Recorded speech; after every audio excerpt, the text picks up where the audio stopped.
जय श्री राम दोस्तों, आज आपका इस वीडियो में स्वागत है। और मैं 5-6 दिनों से लगभग एक हफ्ते से वीडियोस नहीं डाल पा रहा था क्योंकि मेरा एग्ज़ाम चल रहा था। मैं बीएड का अपना एग्ज़ाम दे रहा था, तो इस वजह से मैं वीडियोस नहीं डाल पा रहा था।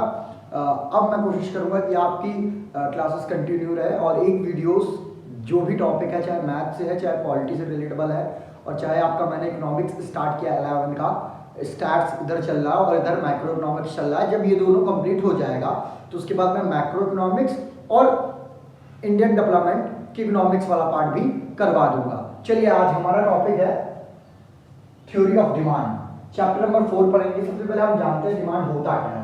It refers to the different quantity of a commodity which a consumer is willing to buy at different price within a given period of time. तो सबसे पहले हम समझते हैं डिमांड है क्या। डिमांड मतलब मांग, किसी वस्तु की मांग करना ही डिमांड कहलाती है। अब डिमांड क्या है? It refers to different quantity. अच्छा, जो क्वांटिटी होगी वो डिफरेंट अलग अलग मात्रा में होगी किसी वस्तु की, जिसको कंज्यूमर क्या करेगा? बाय करेगा, खरीदेगा डिफरेंट प्राइस और गिवन पीरियड ऑफ टाइम पे। ठीक है, तो डिमांड क्या होती है? डिफरेंट कमोडिटी को जब एक आदमी खरीदता है डिफरेंट प्राइस को देकर, उसको उस पर खर्च करके पैसा, और गिवन पीरियड ऑफ टाइम में, उसे हम डिमांड कहते हैं। और डिमांड क्या है? डिमांड एक फ्लो कॉन्सेप्ट है, साथ ही साथ actually demands means the whole demand schedule. आप डिमांड को होल डिमांड शेड्यूल कह सकते हैं। डिमांड यहाँ पर किसी एक वस्तु की एक क्वांटिटी की नहीं किया जाता है। कभी भी डिमांड की जाती हो तो बल्क में की जाती है, वो होल में की जाती है। तो डिमांड आपको समझ में आ गया होगा। आइए क्वांटिटी डिमांड के बारे में बात करते हैं। It refers to particular quantity of a commodity which a consumer is willing to buy at a particular price and time। अब देखिए, डिमांड और क्वांटिटी डिमांड में फर्क क्या है, ये समझने का प्रयास कीजिएगा। वे डिमांड क्या होती है? ये डिफरेंट कमोडिटी की जब हम डिमांड करेंगे और डिफरेंट उसकी प्राइस पे करेंगे गिवन पीरियड ऑफ टाइम में, उसे हम डिमांड कहते हैं। लेकिन क्वांटिटी डिमांड वो होता है, क्वांटिटी डिमांड में हम क्या करते हैं? पर्टिकुलर डिमांड करते हैं, मतलब एक निश्चित मात्रा में। जैसे हमें ज्यादा है तो मैंने बोला कि एक निश्चित अमाउंट में, मैंने बोला 1 किलो आलू दे दो। तो आपने जब आलू खरीदा तो आप कहेंगे कि 1 केजी खरीदे, एक निश्चित मात्रा आप तय करके आए। लेकिन डिमांड क्या होती है? भैया आलू दे दो, जितना देना है दे दो, आपका जितना है सब दे दो। तो उसको कहते हैं हम डिमांड। क्वांटिटी डिमांड और डिमांड में आपको डिफरेंस समझ में आ गया होगा। अब टाइप ऑफ डिमांड देखते हैं। इंडिविजुअल डिमांड होती है और मार्केट डिमांड होती है। इंडिविजुअल डिमांड क्या होता है? Demand for a commodity by an individual. कभी भी जब एक व्यक्ति, एक इंडिविजुअल व्यक्ति डिमांड करता है, उसे हम क्या कहते हैं? Individual demand. अब मार्केट डिमांड क्या होती है? Sum total of individual demand is known as market demand. अगर हम सभी व्यक्तिगत लोगों की डिमांड को मिला दें, इंडिविजुअल डिमांड को मिला दें, उसी को हम क्या कहते हैं? मार्केटिंग डिमांड कहते हैं। इतनी बात क्लियर? मार्केट डिमांड कहते हैं। अब चलिए कुछ बेसिक कॉन्सेप्ट समझ लेते हैं। डिमांड शेड्यूल क्या होता है? अच्छा, शेड्यूल को आप टेबल के फॉर्म में रिप्रेजेंट करते हैं, तो आप कह सकते हैं अगर हम डिमांड को टेबुलर प्रेजेंटेशन उसका करें तो उसी को हम क्या कह देंगे? Demand schedule. यही बात इंडिविजुअल डिमांड शेड्यूल में भी होती है। अगर हम किसी इंडिविजुअल डिमांड का रिप्रेजेंटेशन टेबुलर प्रेजेंटेशन में करें तो उसे हम इंडिविजुअल डिमांड कह देंगे। और मार्केट डिमांड शेड्यूल क्या होगा? मार्केट डिमांड शेड्यूल जब हम कई, मतलब एक आदमी की नहीं, कई व्यक्तियों का टेबुलर प्रेजेंटेशन करें टेबल में। जैसे मोहन, शिवन, रोहित, सबको हमने दिखाया, उसका एक टेबल के फॉर्म में आंकड़ों को लिखा, तो उसे हम मार्केट डिमांड शेड्यूल कहेंगे। जैसे फॉर एग्जांपल यहाँ पर प्राइस ऑफ गुड एक्स दिया है और ये मोहन का है भाई, तो ये तो होगी इंडिविजुअल डिमांड। ये एग्जांपल हो गया आपका इंडिविजुअल डिमांड का। अगर मैं इसी में सोहन को और ऐड कर दूं, इसको ऐड कर दूं सोहन को, और सोहन की डिमांड भी मैं यहाँ पर लिख दूं, तो ये क्या हो गया? ये हो गया मार्केट डिमांड। इतनी बात क्लियर हो गई होगी। चलिए अगली बात करते हैं, डिमांड कर्व क्या होता है? डिमांड कर्व, अगर हम किसी चीज का ग्राफ पर ग्राफिकल रिप्रेजेंटेशन करें तो उसे हम क्या कहते हैं? Demand curve. अब डिमांड कर्व भी दो तरीके की होती है, इंडिविजुअल डिमांड कर्व और मार्केट डिमांड कर्व। ठीक है, तो आप यहां पर देखिए शेड्यूल बना। अगर हम केवल एक डिमांड, मतलब ग्राफ का प्रेजेंटेशन करें, वो इंडिविजुअल डिमांड कहलाएगी। लेकिन हमने अगर 2 या 2 से अधिक डायग्राम को बना दिया, उसका ग्राफिकल प्रेजेंटेशन कर दिया, उसे हम क्या कहते हैं? Market demand curve. अब हम लोग कुछ डिमांड की इफेक्टिंग फैक्टर्स के बारे में पढ़ लेते हैं। डिमांड को प्रभावित करने वाले कारक क्या क्या है। ठीक पेपर में बेसिकली 6 मार्क्स का आ जाता है, 6 मार्क्स का ये आ जाता है। और आपको ये पता होना बहुत जरूरी है, मैंने आपको इससे पहले डिमांड और क्वांटिटी डिमांड क्लियर कर दिया। अब चलिए इसके इफेक्टिंग फैक्टर्स पढ़ते हैं। पहला इफेक्टिंग फैक्टर है price of a commodity. Price of a commodity क्या होता है भाई साहब, समझिए, इसको समझने की कोशिश कीजिए। अगर किसी वस्तु की कीमत, प्राइस ऑफ अ कमोडिटी क्या है, किसी भी चीज की कीमत ही को हम प्राइस ऑफ अ कमोडिटी कहेंगे ना। तो अगर किसी वस्तु की कीमत बढ़ जाए तो क्या होगा भाई, अगर कोई चीज महंगी हो जाए तो आप क्या करेंगे, उसको कम खरीदेंगे, सिंपल सी बात है। और अगर कोई वस्तु सस्ती हो जाए, कोई भी कमोडिटी क्या हो जाए, सस्ती हो जाए तो उसको क्या करेंगे, आप ज्यादा से ज्यादा खरीदेंगे। तो अगर मैं कह दूं आपकी प्राइस भैया बढ़ गई तो आप क्या कहेंगे, डिमांड बढ़ गई।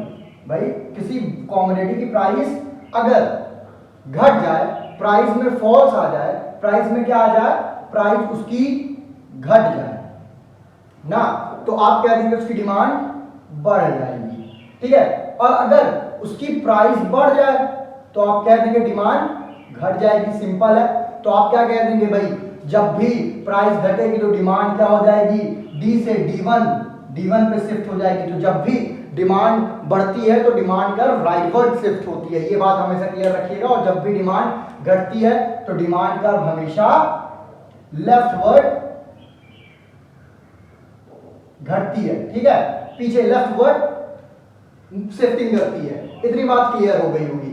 अगर किसी वस्तु की कीमत बढ़ती है तो डिमांड घट जाती है, अगर किसी वस्तु की कीमत घटती है तो डिमांड बढ़ जाती है। यही कॉन्सेप्ट था प्राइस ऑफ अ कमोडिटी में। चलिए अगला जानते हैं प्राइस ऑफ रिलेटेड गुड्स क्या होते हैं। प्राइस ऑफ रिलेटेड गुड्स में सबसे पहले हम जानेंगे रिलेटेड सी गुड्स क्या होते हैं। When the change in the price of one good cause a change in the demand of other good. अगर रिलेटेड गुड्स वो गुड्स होते हैं अगर किसी वस्तु की डिमांड में चेंज आ जाए, किसकी वजह से, दूसरे गुड की प्राइस बढ़ने या घटने की वजह से। सपोज फॉर एग्जांपल पेप्सी है, यहां पर फॉर एग्जांपल मैंने पेप्सी कोक लिया। अगर मान लीजिए पेप्सी की प्राइस बढ़ जाए तो आप बोलेंगे यार पेप्सी तो महंगी हुई, चलो कोक पी लेते हैं। तो क्या हुआ भाई, पेप्सी की प्राइस कम हुई थी लेकिन आपने डिमांड किसकी बढ़ा दी, कोक की बढ़ा दी। उसी को हम क्या कहते हैं, रिलेटेड गुड कहते हैं। आई थिंक आपको समझ में आ गया होगा।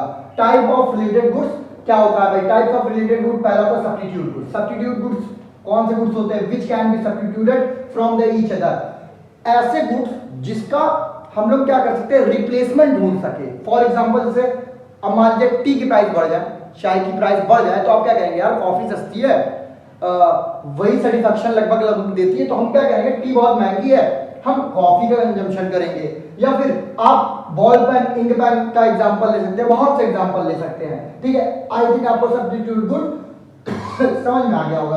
अब सब्स्टिट्यूट गुड कैसे इफेक्ट करता है ये समझते हैं। अगर मान लीजिए टी की प्राइस है, ये मान लीजिए टी की प्राइस अगर बढ़ती है तो भाई कॉफी की डिमांड को क्या होगा, वो भी बढ़ जाएगी। ये पॉजिटिव रिलेशनशिप होता है इसके बीच में। कैसे, अगर टी की प्राइस बढ़ेगी, अगर टी की प्राइस बढ़ी तो क्या होगी, कॉफी की डिमांड बढ़ेगी, क्योंकि टी महंगी होगी, आदमी टी नहीं कंजम्पशन करेगा ना, वो जाएगा कॉफी कर लेगा, भाई कॉफी सस्ती है टी की कंपैरिजन में। अगर टी की प्राइस घट जाए तो क्या होगा भाई, कॉफी की डिमांड भी क्या हो जाएगी, जिनको टी पसंद थी वो क्या कर देंगे, फिर से टी कंजम्पशन करने चले जाएंगे और कॉफी की डिमांड घट जाएगी। तो भैया पॉजिटिव रिलेशन होता है, जब प्राइस बढ़ेगी तो दूसरे गुड की डिमांड बढ़ेगी, जब प्राइस घटेगी तो दूसरे गुड की डिमांड घटेगी। इतनी बात आपको क्लियर हो गई होगी आई थिंक। चलिए अगला हम समझते हैं कॉम्प्लीमेंट्री गुड्स क्या होता है। Those goods which are demanded jointly.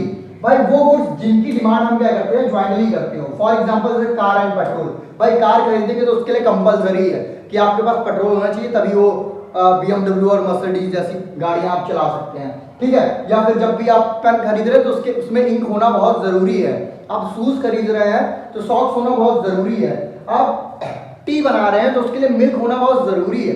तो दोनों की डिमांड ज्वाइंटली होती है। अब देखिए इसमें कैसे कॉम्प्लीमेंट्री गुड कैसे डिमांड को इफेक्ट करता है। भाई इसमें देखिए, अगर फॉर एग्जांपल मैं कार और पेट्रोल का लेता हूं, अगर कार की प्राइस बढ़ी, कार की क्या हुई, प्राइस बढ़ गई, भैया कार की प्राइस बढ़ गई, ठीक है, इतनी बात क्लियर। कार की प्राइस बढ़ गई तो भाई पेट्रोल की डिमांड क्या हो जाएगी, घट जाएगी। अब ये दोनों साथ ही यूज करना। आप जब कार ही नहीं खरीद पाएंगे तो पेट्रोल क्या करने खरीदेंगे, फूकने के लिए किसी चीज को, नहीं ना। तो वही बात है, अगर कार की प्राइस घट जाए तो डिमांड क्या हो जाएगी, पेट्रोल की बढ़ जाएगी, लोग ज्यादा से ज्यादा कार खरीदेंगे और फिर पेट्रोल की भी डिमांड बढ़ जाएगी। अब इसमें भी वही कॉन्सेप्ट है, अगर प्राइस बढ़ेगी तो भाई डिमांड क्या होगी, लेफ्टवर्ड शिफ्ट होगी, और प्राइस जब घटेगी तो डिमांड राइटवर्ड शिफ्ट होगी, मतलब D1 पे आ जाएगी और ये D2 पे चली जाएगी। आई थिंक आपको ये समझ में आ गया होगा कि कॉम्प्लीमेंट्री डिमांड, कॉम्प्लीमेंट्री गुड और सब्स्टिट्यूट गुड में डिफरेंस क्या है। भाई ये पॉजिटिव रिलेशन रखता है और ये देखिए नेगेटिव रिलेशन रख रहा है। प्राइस बढ़ी तो डिमांड घटी, प्राइस घटी तो डिमांड बढ़ी। ये हम कंज्यूमर इनकम की बात करते हैं। कंज्यूमर इनकम भी एक कंपोनेंट हो सकता है डिमांड को इफेक्टिंग करने का। अगर मान लीजिए किसी भी व्यक्ति की इनकम इंक्रीज हो जाए, उसकी आय बढ़ जाए, तो वो क्या करेगा भाई, सुपीरियर गुड को ज्यादा खरीदेगा, वो ऐसे गुड्स को खरीदेगा जो लग्जरियस हो। ठीक है, अगर किसी कंज्यूमर की इनकम घट जाए तो भाई वो इंफीरियर गुड्स को खरीदेगा, इंफीरियर गुड्स मतलब सस्ते गुड्स को खरीदेगा। तो इस तरह भाई क्या करता है, वो डिमांड को इफेक्ट करता है। अब ये कंज्यूमर गुड्स में दो तरह के गुड्स होते हैं, एक नॉर्मल गुड्स जिसे हम सुपीरियर गुड्स कहते हैं, नॉर्मल गुड्स जैसे व्हीट राइस आ जाता है, आप नॉर्मली यूज करते हो, और इंफीरियर गुड्स सस्ते गुड्स होते हैं जैसे जौ बाजरा, ये सब सस्ते गुड्स है। अब देखिए नॉर्मल गुड्स में क्या होता है, इसमें आप देखेंगे normal goods those goods whose demand increase with an increase in consumer income and vice versa। भाई अब इसमें क्या होगा कि अगर मान लीजिए किसी कंज्यूमर की इनकम क्या हो, किसी कंज्यूमर की इनकम इंक्रीज हो जाए तो वो क्या करेगा, इन गुड्स की डिमांड भी क्या कर देगा भाई साहब, इंक्रीज कर देगा। भाई उसकी इनकम बढ़ गई है तो क्या करेगा भाई, सुपीरियर गुड्स को ज्यादा कंजम्पशन करेगा, वो जाकर नॉर्मल गुड्स का कंजम्पशन ज्यादा करेगा। अगर उसकी इनकम घट जाए तो भैया इसकी डिमांड भी वो कम कर देगा, क्योंकि जब उसके पास पैसा ही नहीं है तो ये सुपीरियर गुड्स वो कहां से खरीदेगा, उसके पास पैसा ही नहीं है ना भाई। तो आपको यहां पर पता चला इसमें पॉजिटिव रिलेशन होता है। ठीक है, तो यहां पर क्या होगा, आपका डायग्राम कैसे बनेगा भाई, D1 पे है, जब प्राइस जब आपकी इनकम इंक्रीज होगी तो भैया डिमांड इंक्रीज होगी, मतलब D से D1 पे चली जाएगी। जब भी डिमांड इंक्रीज होती है वो राइटवर्ड शिफ्ट करती है, मैंने ये दो बार बातें दोहरा दी है। और जब इनकम उसकी डेक्रीज होगी तो डिमांड क्या हो जाएगी, उसकी डेक्रीज हो जाएगी। इतना आपको समझ में आएगा। इंफीरियर गुड्स क्या होते हैं, those goods whose demand decrease with an increase in consumer income and vice versa. अगर मान लीजिए कि भैया किसी व्यक्ति की कंज्यूमर इनकम क्या हो जाए, इंक्रीज हो जाए। ठीक है, तो अगर किसी कंज्यूमर की इनकम इंक्रीज हो जाए तो वो इंफीरियर गुड्स, सस्ते गुड्स को खाएगा। क्यों खाएगा भाई, वो बेकार के गुड्स। जब उसके पास पैसा ज्यादा है तो वो जाएगा, बोलेगा भाई मैं नॉर्मल गुड्स खाऊंगा। ठीक है, तो यहां पर क्या होगा, इसकी डिमांड डिक्रीज हो जाएगी, मतलब लोग सस्ते गुड्स को नहीं खरीदेंगे। लेकिन अगर उसकी इनकम घट जाएगी तो वो क्या करेगा, इंफीरियर गुड्स की डिमांड को बढ़ा देगा। उसके पास पैसा कम है तो वो क्या कहेगा, यार सस्ता जितना सस्ता हो सकता है मैं उन चीजों को खरीद लेता हूं, तो भैया वो सस्ते गुड्स को ज्यादा खरीदेगा ना। आई थिंक आपको ये बात समझ में आ गई होगी। तो इसमें भी डिमांड ऐसे ही बनेगा, जब इनकम इंक्रीज होगी कंज्यूमर की तो डिमांड क्या हो जाएगी, घट जाएगी, मतलब लेफ्टवर्ड शिफ्ट हो जाएगी। और जब इनकम डिक्रीज हो जाएगी तो डिमांड क्या हो जाएगी, इंक्रीज हो जाएगी। तो आई थिंक ये बात आपको समझ में आ गया होगा। इसमें क्या होता है, नेगेटिव रिलेशनशिप। इतनी बात आपको समझ में आ गई होगी। चलिए अगला कंपोनेंट हम समझते हैं। अगला कंपोनेंट हमारा है टेस्ट एंड प्रेफरेंस, कह लीजिए टेस्ट प्रेफरेंस ऑफ कंज्यूमर। अब देखिए टेस्ट एंड प्रेफरेंसेस बहुत बड़ी इंपॉर्टेंस निभाती है डिमांड को इफेक्ट करने में। कैसे, अगर मान लीजिए आपको कोई चीज पसंद है तो आप क्या करेंगे भाई, उसका कंजम्पशन ज्यादा करेंगे ना। तो जब भी आप वेरिएबल चेंज होगा, आपका मनपसंद वाला चेंज होगा, जैसे आपको रेनफॉल बहुत पसंद है तो अब क्या हो गया भाई, रेनफॉल में आपका हमेशा मन करता है यार मैगी खाएं या पकौड़े खाएं, तो आपका क्या टेस्ट एंड प्रेफरेंस वही है ना। तो आप क्या करेंगे, बरसात में उन्हीं चीज का प्रेफरेंस ज्यादा करेंगे, आपके लिए फेवरेबल चीज, आप उसका कंजम्पशन ज्यादा जाएंगे। ये तो नहीं बरसात में चलो यार आइसक्रीम खा लिया जाए। भाई किसी का टेस्ट एंड प्रेफरेंस आइसक्रीम भी हो सकता है, लेकिन मैक्सिमम लोगों का बरसात में चाय मैगी पकौड़ा ही होता है। तो क्या होगा, टेस्ट एंड प्रेफरेंसेस भी एक तरह से इफेक्टिव फैक्टर होता है। तो अगर मान लीजिए कि डिमांड डी पे है, तो अगर फेवरेबल चेंज हुआ है तो डिमांड क्या हो जाएगी, राइटवर्ड शिफ्ट हो जाएगी, डिमांड इंक्रीज हो जाएगी उस चीज का। फॉर एग्जांपल के रेनफॉल में पकौड़े की डिमांड बढ़ गई। और अगर अनफेवरेबल चेंज हुआ है, मतलब रेनफॉल का सीजन आया ही नहीं, अब भैया गर्मियों का सीजन है और गर्मी में आपका आइसक्रीम खाने का मन करता है लेकिन आइसक्रीम तो मिल ही नहीं रही है, आपको जबरदस्ती गरम गरम चीजें आपको खिलाई जा रही है, तो वो अनफेवरेबल चेंज, वो आपके डिमांड क्या हो जाएगी, घट जाएगी। आप D2 में चले जाएंगे, राइट वर्ड शिफ्ट हो जाएंगे, लेफ्ट वर्ड शिफ्ट हो जाएंगे, और जब डिमांड बढ़ेगी तो आप राइट वर्ड शिफ्ट हो जाएंगे। अब देखिए फ्यूचर एक्सपेक्टेशंस क्या होता है। फ्यूचर एक्सपेक्टेशन को समझने की कोशिश कीजिए। फ्यूचर एक्सपेक्टेशन ये होता है कि मान लीजिए अभी जो नियर डिमांड है किसी कमोडिटी की, मान लीजिए अभी नियर डिमांड है आपकी कि आपको एक फोन खरीदना है, आपको आईफोन अभी आ गया भाई, 14 आ गया आईफोन, तो आपको खरीदना है, तो आपको पता है जैसे वो लॉन्च होगा तो उसकी प्राइस बहुत ज्यादा है, आपको ये पता है कि अभी लॉन्च होगा उसकी कीमत बहुत ज्यादा होगी, लेकिन आपको पता है कि इसके 2 महीने बाद इसकी प्राइस में 20% कमी आ सकती है, तो आप कहेंगे रुको रहने दो, अभी आईफोन 14 नहीं खरीदते, रुक जाते हैं 2 महीना। 2 महीने बाद जब इसकी कीमत घट जाएगी तब हम इसको परचेज करेंगे, मतलब इसकी डिमांड करेंगे।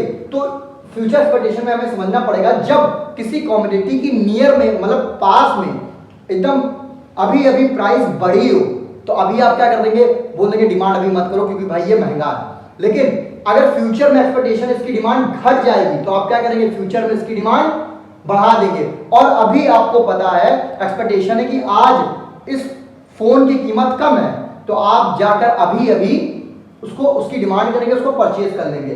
तो फ्यूचर एक्सपेक्टेशन ये है कि आपकी फ्यूचर एक्सपेक्टेशन ये है कि आगे चलकर प्राइस घटने वाली है तो आप डिमांड बढ़ा देंगे, आगे चल के प्राइस बढ़ने वाली है तो आप डिमांड घटा देंगे। तो यही होता है फ्यूचर एक्सपेक्टेशन, आपको समझ में आ गया होगा आई थिंक। चलिए अगली बात, सीजन एंड वेदर। अब मान लीजिए समर का टाइम आया तो आप ऐसे कपड़े पहनना पसंद करेंगे कि जैसे हाफ शर्ट, टी शर्ट, आपके शॉर्ट्स, आप उसको प्रेफरेंसेस देंगे ना, तो उस समय उन कमोडिटीज की डिमांड बढ़ जाती है। जैसे विंटर आया आप जैकेट, स्वेटर वगैरह निकालना शुरू करते हैं और उनकी डिमांड इंक्रीज कर देते हैं। रेनफॉल में क्या होता है भाई, आप रेनकोट की डिमांड बढ़ा देते हैं। तो सीजन भी क्या करता है, डिमांड को इफेक्ट करने का काम करता है। ये सीजनल एंड वेदर पर इफेक्टिंग फैक्टर्स होते हैं। ठीक है, अगला size of population. Size of population क्या है, साइज ऑफ पॉपुलेशन में आप देखेंगे कि जिस एरिया की, एक पर्टिकुलर एरिया है, मान लीजिए सपोज एक पर्टिकुलर एरिया है, जैसे मान लीजिए लखनऊ। अब लखनऊ की भाई in comparison to Ayodhya population ज्यादा है, तो लखनऊ की पॉपुलेशन ज्यादा है तो इसका मतलब क्या है, वहां पर डिमांड ज्यादा हो रही होगी ना इन कंपेरिजन टू अयोध्या। ठीक है, अयोध्या में डिमांड कम हो रही है क्योंकि यहाँ की पॉपुलेशन लखनऊ के कंपेरिजन में कम है।